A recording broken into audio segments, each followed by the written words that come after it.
بسم الله الرحمن الرحیم. أيها الأخوة والأخوات، أوصيكم بتقوى الله ونظم أمركم. شما را برادران و خواهران شنونده و تقوای الهی دعوت می نمایم.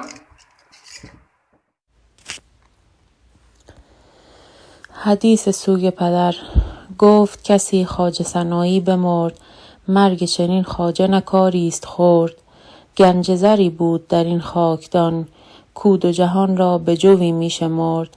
قالب خاکی سوی خاکی فکند، جان خرد سوی سماوات برد.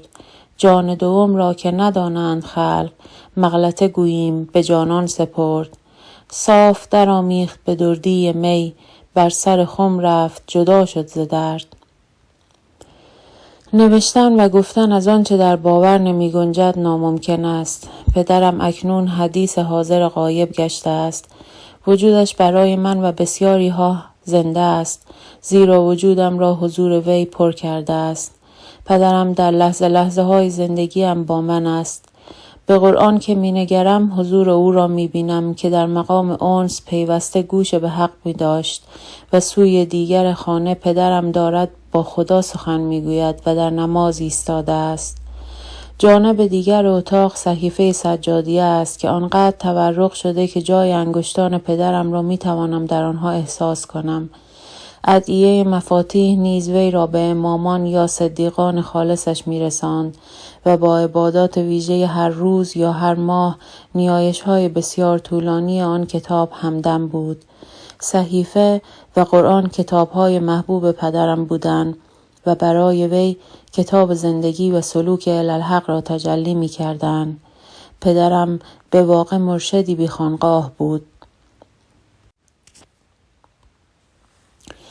نیمه شبان اگر برخیزم پدر سالکم را می‌بینم که در سجاده‌اش در رکوع و سجود با محبوب راز و نیایشی بی‌آلایش دارد. پدرم عبادات سحرگاهان و نیمه شب را هرگز ترک نکرد و همیشه می‌گفت این زمانی است که دلها از دنیا بریده است و ذهن آرام می‌گیرد و کمتر کسی مزاحم راز و نیازت می‌شود. دعا و نیایش شبانگاهان برکت‌های بیشمار دارند. غروب‌ها من را به سفره‌های فقیرانه اما نورانی افطار پدرم دعوت می‌کند. رمضان و روزه پدرم را به وجد می‌آورد و تلاش می‌کرد بیشتر با محبوب خیش انس یابد. گاهی اعتکاف می‌کرد و در مسجدی بزرگ با بندگان خاص خداوند همراه می‌شد و در جمع از همه اجتماع می‌برید و غرق در حضور حق می‌شد. در هر چه می نگرم تلاقی مکانها و یادهایی است که پدرم را آرام و خاموش و متواضع و مهربان در حضور محبوبش نشان می دهند. از عبادت که فارغ بود یا کتاب شرع دوست می خواند یا برای فروغ شرع محبوبش می گوشید. همه را به علم آموختن فرا می خواند، به ویژه علم دین.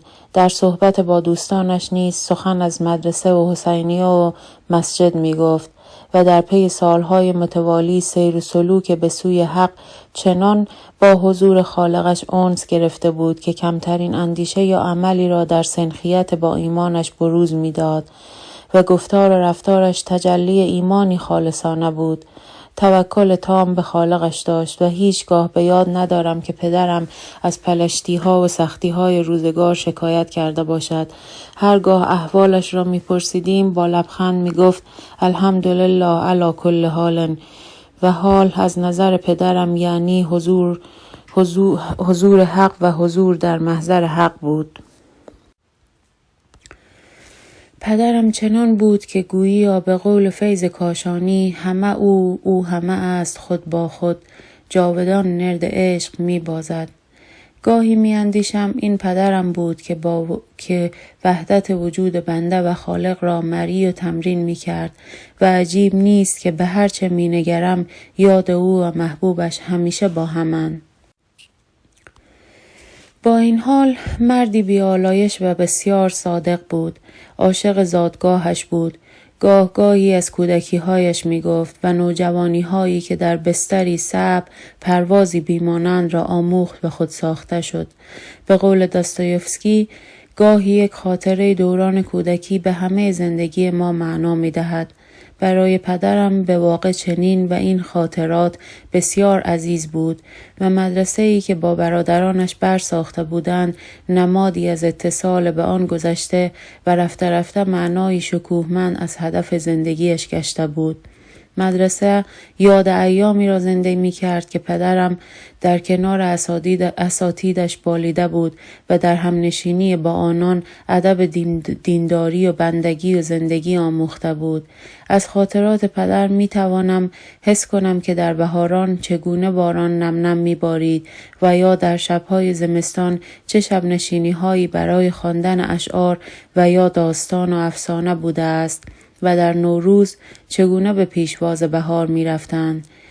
این خاطرات با کیمیای گفتار پدر ابدی شدند و پدر خود نیز می کوشید با تلاش برای فروزش دانش در زادگاهش ارتباطی پربرکت با میهن و خانه‌اش داشته باشد و آن دیار شریف را در ورطه ظلمت جهل رها نکند. با این حال پدر به قول سهراب سپهری از اهالی امروز بود و با تمام افقهای باز نسبت داشت. با ادبیات آشنا بود و گاهی شعر می گفت و شعر می خواند. حافظه‌ای بیمانند داشت و وقتی لب به سخن می گشود اشعاری طولانی و یا احادیث و ادعیه و آیاتی را از حفظ می خواند. گاه نیز سرفصل‌های درسی فلسفه را با حوصله توضیح می‌داد. هیچگاه از مطالعه و یادگیری خسته نمی‌شد و کتاب و نگارش همواره یار و همدم او بود. پدرم تا آخرین لحظه حیات خود را مکلف به تکلیف بندگی و شاگردی امام صادق می‌دانست و در سخنرانی‌های خود پیوسته روایات ائمه را مرور می کرد و به قول حافظ گوهری که از صدف کون و مکان بیرون است را برای دوستانش باز می گفت. آزادی و مناعت طبع در منش پدرم جایگاهی شریف داشت و هرگز در ورطه هوای نفس و یا عوام فریبی سیاسی و یا افراط نلغزید و پیوسته می‌کوشید جانب اعتدال و مدارا را رعایت کند. با آنکه خود فقیه و متشرع بود، اما به مقاصد شرح و باطن احکام بیش از ظاهر آنها توجه داشت و هم از این رو هیچگاه اجازه نمیداد که تعصب بر عقل و اعتدالش چیره شود و این روش نیکو را به ما نیز توصیه می‌کرد. یادم هست که کتابخانه کوچک ما علاوه بر کتب دینی مملو از آثار نویسندگان دگراندیش نیز بود. پدرم در رفتار اجتماعی ما نیز هرگز سخت نمی گرفت. همان گونه که تا آخرین لحظه ها سیر و سلوک می کرد پیوسته می کوشید نیک سرشت باشد و برکت خدایش را مختص به خود نکند. زمانهایی را به یاد می آورم که پدرم آخرین داشته هایش را به محتاجان می داد. گاهی پدر از دست فروشان اجناسی می خرید که خود می دانست ارزشی ندارند، اما می گفت این مردم حرمت دارند و نمی خواهند دست گدایی دراز کنند. حرمت مردم را نگه دارید که خدا هم حریم ما را برکت دهد. برای ما او همیشه تفسیر و یطعمون الطعام علی حبه مسکینا و یتیما و اسیرا انما نطعمکم لوجه الله لا نرید منکم جزاء ولا شکورا بود. ترجمه آیه: به پاس دوستی خدا بینوا و یتیم و اسیر را خوراک می‌دهند. ما برای خوشنودی خداست که به شما می‌خورانیم و پاداش سپاسی از شما نمی‌خواهیم. پدر نیز بدون هیچ چشم داشتی اموالش را ارزانی هر نیازمندی می کرد و به ندرت به کسی که از وی کمک می خواست جواب رد می داد. بارها خود قرض گرفت و مشکل دوستانش را حل کرد و ندای محبوبش را زمزمه می کرد: ان الله یأمر بالعدل والاحسان. به یاد دارم که در واپسین ماه‌های عمر شریفش گاهی از این که نمیتواند همچون گذشته دست یاری سوی دوستانش رساند ناراحت بود. با این حال هرگز لب به شکایت نمیگشود و میگفت حدیث دوست نگوییم مگر به حضرت دوست که آشنا سخن آشنا نگه دارد. همگان پدرم را دوست داشتند و او را به عنوان یک نمونه کامل از سرشت نیک و گفتار نیک و اعمال خیر و ایمان می شناختند. خوشتر آن باشد که سر دلبران گفته آید در حدیث دیگران.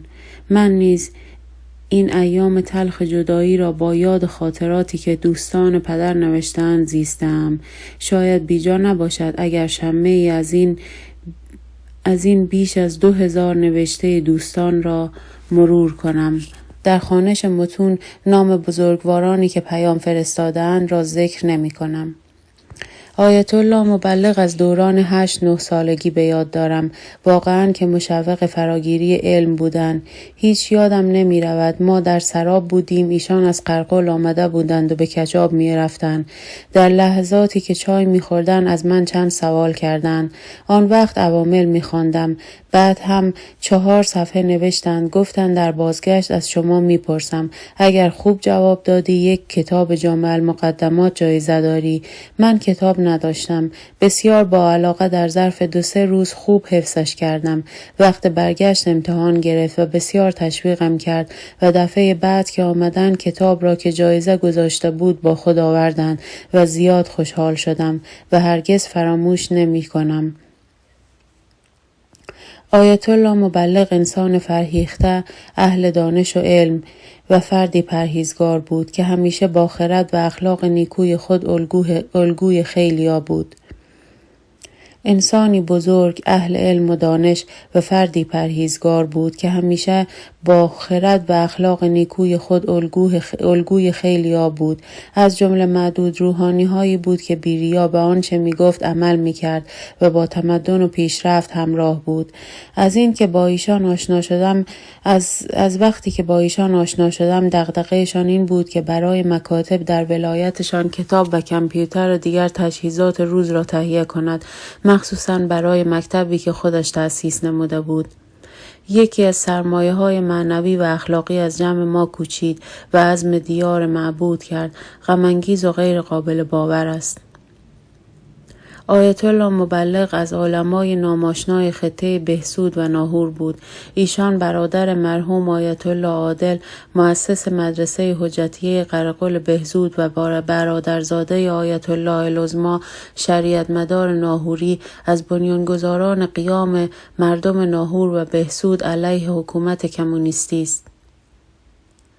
جدای از نسبت و جایگاه خانوادگی، شخص آیت الله مبلغ یکی از چهره‌های مطرح و با وجهه بالای علمی بود. رفتار و گفتار نیک علمای ربانی و استادان عملی اخلاق در برخورد نیک و مهربانانه ایشان متجلی بود. همواره مشوق جوانان در حال تحصیل و حمایتگر آنان بود. بنده خوشبختانه سالها افتخار فیض حضور آیت الله عادل و آیت الله مبلغ را داشتم. علیرغم فاصله مکانی بسیار، پس از مدتی با لطف همیشگی و ذره‌نوازی از احوال ما و بقیه اقوام و بستگان خبر می گرفت. صحبت‌های ایشان چنان گرم و صمیمی بود که انگار پدر مهربان با فرزندش دارد. ما را تشویق به درس خواندن می کرد. می گفت اگر می خواهید لیسانس بگیرید هدفتان باید فوق لیسانس باشد و اگر هدفتان گرفتن فوق لیسانس است باید برای گرفتن دکترا درس بخوانید. یقین دارم که سایر جوانان را نیز توصیه به علم آموزی می کردند. توصیه و راهنمایی ایشان نشان دهنده صمیمیت و لطف ایشان در حق جوانان بود. نشان می داد که ایشان به آینده جوانان اهمیت می دهد. آن عالم عامل به جای گیر دادن به ظاهر و لباس جوانان، آنان را توصیه به علم آموزی می کرد. به سوالات دینی و عقیدتی جوانان با صبوری و دقت گوش فرا میداد و با مهربانی پاسخ میداد. از حاج آقای مبلغ می توانستیم درباره هر مسئله دینی بپرسیم بدون آن که نگران آن باشیم که مبادا خشمگین شود و یا ما را متهم به سست ایمانی کند. فقدان عالم بردبار و مهربانی چون حضرت آیت الله مبلغ که جوانان را دوست داشت، آنها را تشویق به کسب علم و دانش می‌کرد و به سوالاتشان با مهربانی پاسخ می‌داد، ضایع جبران ناپذیر است. با اوصافی که دوستان از پدر کردند، به راستی ایشان به نام جاودان شده است و تا آدم‌ها در ذهن ما زنده‌اند هیچگاه نمی‌میرند و زبان ما این احسان دوستان را یاری قدردانی نیست. به فرموده سعدی از هر چه می رود سخن دوست خوشتر است، پیغام آشنا نفس روح پرور است. اما همان گونه که یکی از دوستان میگویند اکنون با آن که این پیر خردمند و فرزانه و نمونه اخلاق و پارسایی دعوت حق را لبیک گفته است، اما حس من با دیدار، گفتار نیک و رفتارش راضی به خداحافظی نمی شود. اما ما را چاره‌ای جز تسلیم در برابر اراده خداوند متعال نیست.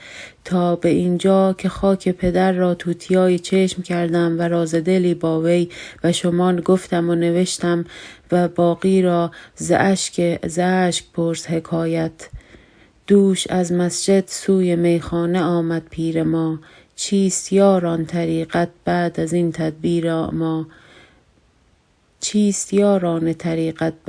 تدبیر ما؟